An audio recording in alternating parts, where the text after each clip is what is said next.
Hi friends, welcome back. Today we're going to be working on a type of perimeter problem called sides unknown simple shapes. Might seem a little tricky at first, but don't worry, we've got this.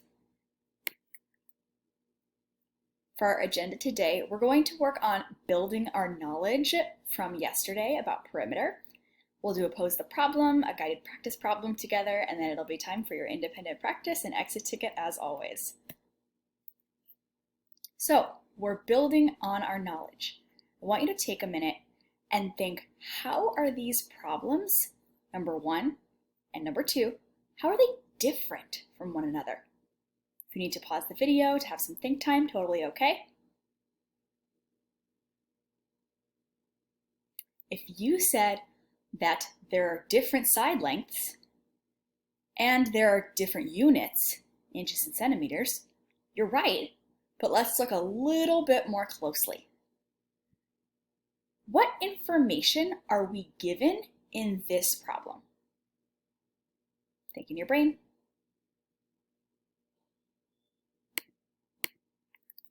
If you said we are given all of the side lengths, you're right. All four. What are we trying to find here? Think in your brain.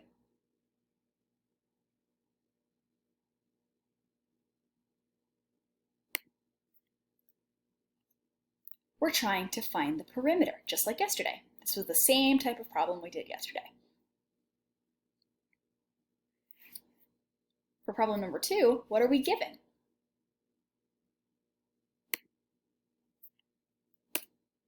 We're given just two of the side lengths. And what are we trying to find? Well, we have to find the missing side lengths before we can figure out the perimeter, because we remember that perimeter is when we're finding the total distance around the outside of a shape. So when we're doing these missing side length perimeter problems, we're going to need to remember some rules for shapes. So I want you to think all the way back to Miss Fitzgerald's class, or maybe another kindergarten teacher you had, right? When you were learning about the different rules for shapes. Maybe it was in first grade, different school, right? So we're going to take a look specifically at rectangles, squares, and equilateral triangles. Opposite sides of rectangles are the same length. So if we look at this rectangle, I see over here the length of this side and the length of this side are the same because they are opposite one another. Same with the width up here on the top and the width down here on the bottom. They're the same because they are opposite one another. All four sides of squares have the same length, right? So if I know that the top of the square is 1 inch, I know that the rest of the sides of the square are also 1 inch in length. All three sides of equilateral triangles are the same length. Same rule here. So if I know that this side of a triangle is 3 centimeters, or this side, I know that the other sides are also 3 centimeters. If you need to pause this to take a second to process that, that's totally okay. All right, I'm going to jump into our pose the problem here. Chris is replacing the fence around his rectangular backyard. The backyard is shown below. Chris measured 2 of the side lengths and knows that the width of the backyard is 30 yards and the length of the backyard is 15 yards. How much fencing does he need to buy? So with word problems like this, I like to close my eyes and picture it in my head, right? I can see the rectangle in front of me, but I'm picturing, again, a fence. So I know that a fence goes around the edges of something, but it doesn't go on the inside, right? So I'm trying to find the perimeter here. I'm going to jump into my drawing tool. All right, so here I have my problem and I'm all set up. I also added some key steps to help us solve this type of problem. I'm going to read it one more time just so I don't forget. It's always good to double check and reread the problem to make sure we understand. Chris is replacing the fence around his rectangular backyard. The backyard is shown below. Chris measured 2 of the side lengths, and he knows that the width of the backyard is 30 yards. Okay, so I'm going to add that here for the width, 30 yards. The length of the backyard is 15 yards. Okay, length goes over here on this side, so 15 yards.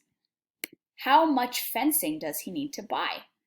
Well, if I'm looking at this picture, I see that his fence doesn't just go on this side and this side, it goes on all the other sides. So I'm going to follow my steps. Look at the side lengths you have. Okay, 30 yards width, 15 yards length.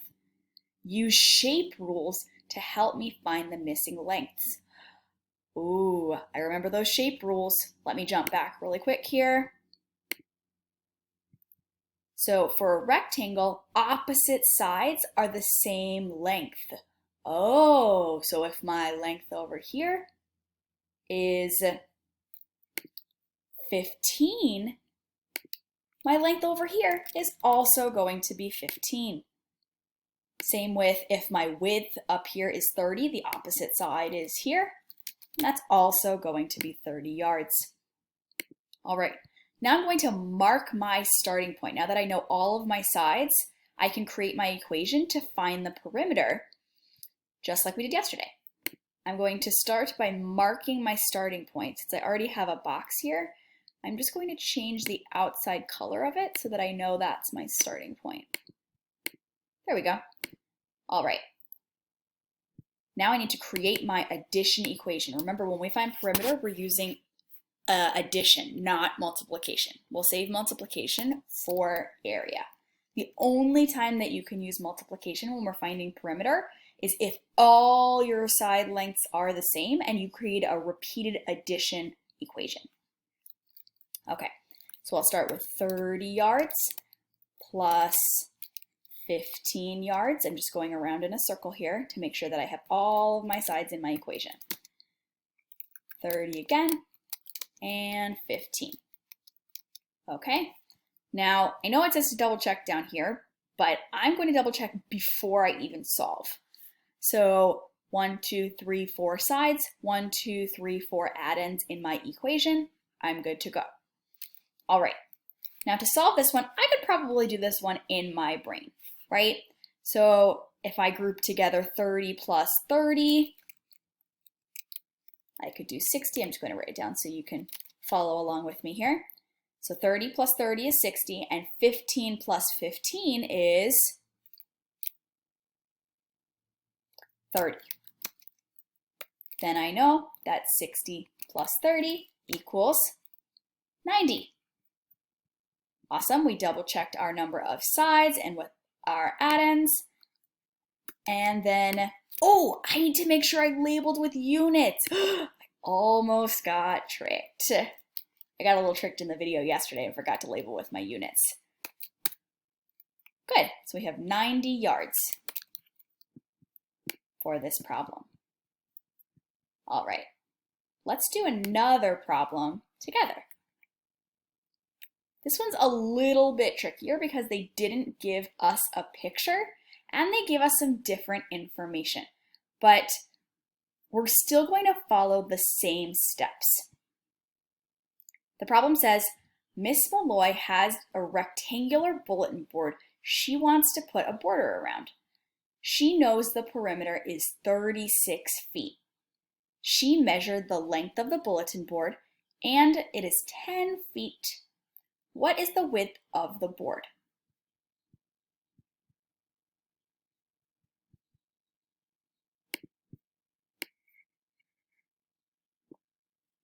I'm going to make a little box here. And just like we did earlier, I'm going to write down, what do I know? Right? What do I already know? Well, let's see. I know that the bulletin board is a rectangle. I know that she wants to put a border on it. I know the perimeter equals 36 feet. I know that the length is 10 feet. And what I'm trying to find is the width. I'm going to use a variable of a question mark for the width right now, okay? So I know these facts about Miss Malloy's situation, and they're a little bit different than the last problem, right? In the last problem, we were not given the perimeter. We still had to figure out the missing side lengths and the perimeter. Here, we have the perimeter, we have the length, but we don't have the width. So really, that's what we're looking for in this problem. So I went a little bit ahead, and using that information, I created a rectangle for us, and I'm going to add in some of the information from the problem. So we know that the length of the board is 10 feet. Okay, that's the information that I have about the different side lengths. And then I also know that at the end of my equation, the total distance around the outside of the shape is 36 feet. There's my perimeter. Okay, that's all the information I've got. So now I'm going to use my shape rules to help me find the missing side lengths. Again, this is a rectangle, so I know I'm working with opposite sides that are the same length. So if I have 10 over here, I have 10 feet over here. But, I don't know the top or the bottom, so it's not like I can match the length of one to the other. Okay, let me work with my equation here, right? I'll mark my starting point. Let's start over here where we actually know the number, right? Here we go. Okay. Let me write out an equation. I'm just going to test this out here. 10 plus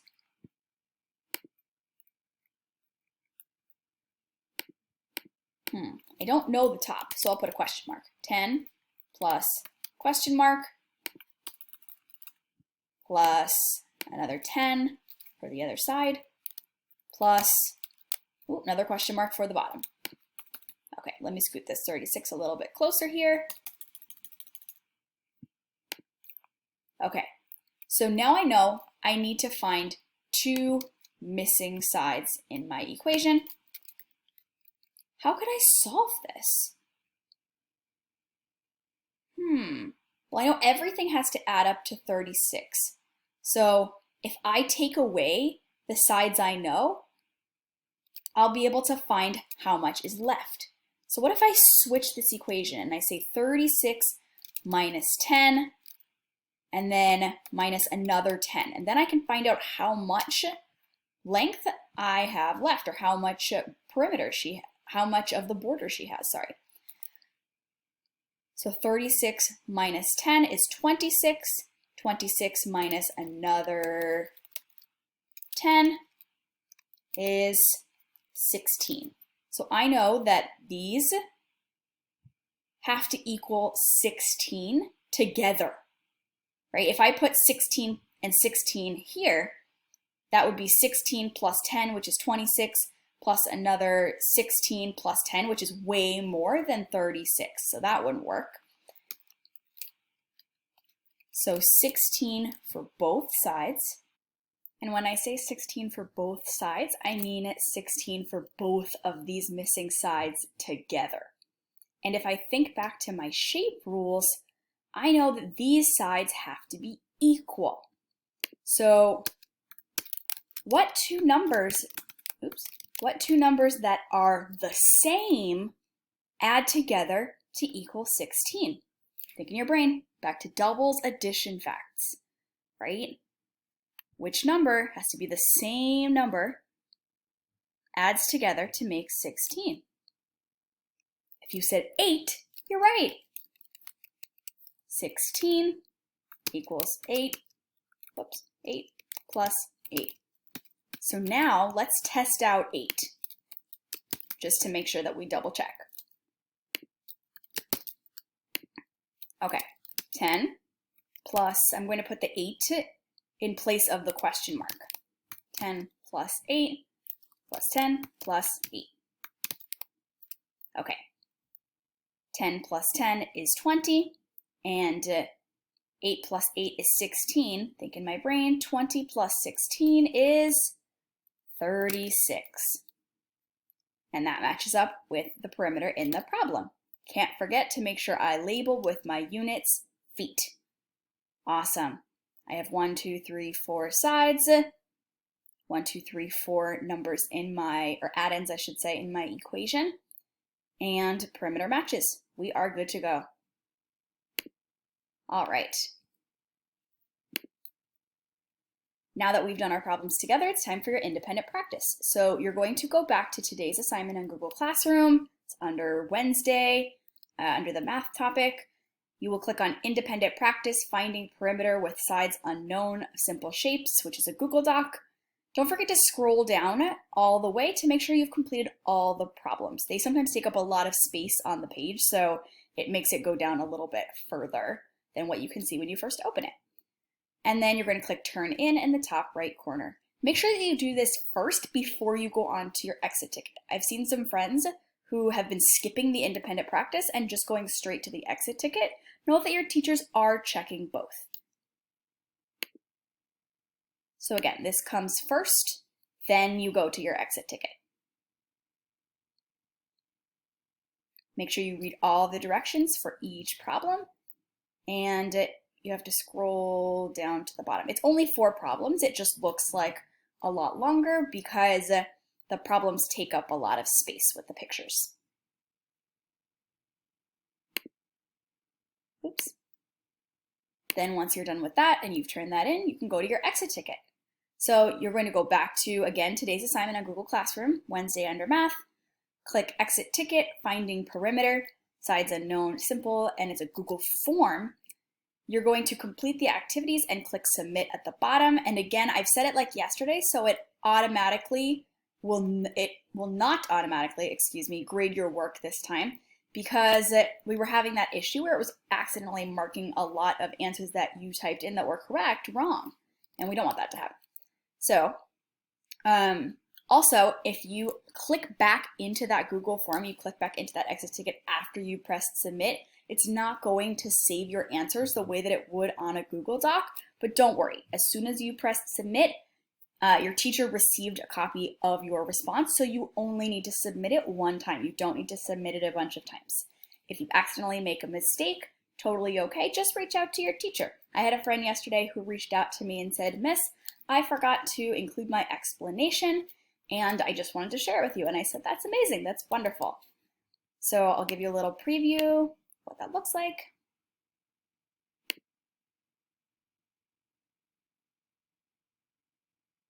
Pretty similar to usual, name, to multiple choice, and then an explanation problem. You might need a piece of picture, oh my goodness, a piece of paper to help you draw a picture for this problem. All right, friends. Now that you've got your directions for your independent practice and your exit ticket, you are good to go. Have fun, and I will see you soon.